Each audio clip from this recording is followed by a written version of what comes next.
ఈనాటి భారత పాకిస్తాన్ దేశాల మధ్య ఏర్పడినటువంటి ఉద్రిక్త వాతావరణంలో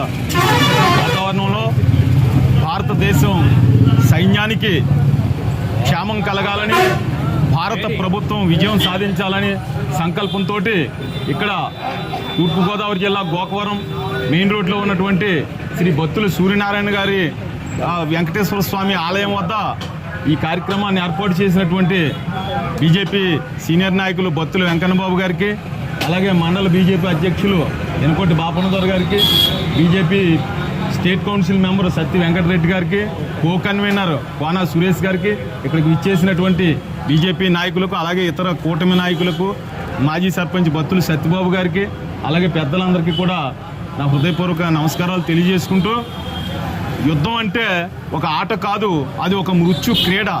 ప్రపంచంలో ఏ దేశం కూడా యుద్ధాన్ని కోరుకోదు, భారతదేశం అసలు కోరుకోదు. సర్వేజన సుఖినోభవంతు, లోకాన్ సమస్త సుఖినోభవంతు అని చెప్పేటటువంటి సనాతన ధర్మాన్ని నమ్మినటువంటి దేశం భారతదేశం. కానీ మరి హద్దు మీరి అమాయక ప్రాణుల్ని, అమాయకమైనటువంటి వ్యక్తుల్ని హత్యలు చేస్తూ ఉంటే చూస్తూ ఊరుకోదు ఏ దేశం కూడా. అందుచేత ఇవాళ భారతదేశం చేస్తున్నటువంటి కార్యక్రమాలని ప్రపంచం అంతా పర్యవేక్షిస్తుంది, గమనిస్తుంది. ఎక్కడా కూడా ఒక్క తప్పు కూడా చేయకుండా కేవలం ఉగ్రవాద శిబిరాలపై మాత్రమే భారతదేశం దాడి చేస్తుంటే, పాకిస్తాన్ మాత్రం దుర్మార్గంగా మన భారతదేశంలో ఉన్న పౌరులపైన, జనావాసాలపైన దాడులు చేస్తూ అత్యంత దుర్మార్గానికి తెగబడింది. ఇది ఎంతో కాలం సాగదు. ఇలాగే గత 500 సంవత్సరాల క్రితం ఈ దేశంలో మొఘలులు పరిపాలించారు. ఔరంగజేబు, అక్బరు, బాబరు లాంటి ఎంతోమంది దుర్మార్గులు పరిపాలించారు, కాలగర్భంలో కలిసిపోయారు.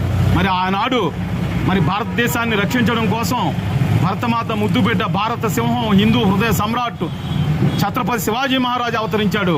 మరి ఆయనకు ఆనాటి సద్గురు అయినటువంటి సమర్థ రామదాసు స్వామి ఒక విజయ మహామంత్రాన్ని ఉపదేశించారు. ఆ మంత్రం 1,000 సార్లు పారాయణ చేస్తే ఈ దేశంలో హిందూ సామ్రాజ్యం ఏర్పడుతుందని సమర్థ రామదాసు స్వామి చెప్పారు. ఆ విధంగానే ఛత్రపతి శివాజీ మహారాజు ఆ మంత్రాన్ని 1,000 సార్లు పారాయణ చేశారు. అది విజయ మహామంత్రం, త్రయోదశాక్షర మంత్రం.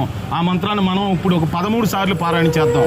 ఇది మనం ఇలాగ ప్రతి గ్రామంలో మన కార్యకర్తలు ఇలా చేస్తూ ఉంటే, ప్రజలందరూ ఇలా చేస్తూ ఉంటే 1 కాదు 10 కోట్లు పారాయణ అవుతుంది. అప్పుడు మళ్ళీ మనకి భారతదేశం ఒక సుసంపన్నమైన, శక్తివంతమైన దేశంగా అవతరిస్తుందని భావిస్తూ ఆ మంత్రాన్ని ఇప్పుడు 13 సార్లు మనం పారాయణ చేద్దాం. శ్రీరామ జయ రామ జయ జయ రామ, శ్రీరామ జయ రామ జయ జయ రామ, శ్రీరామ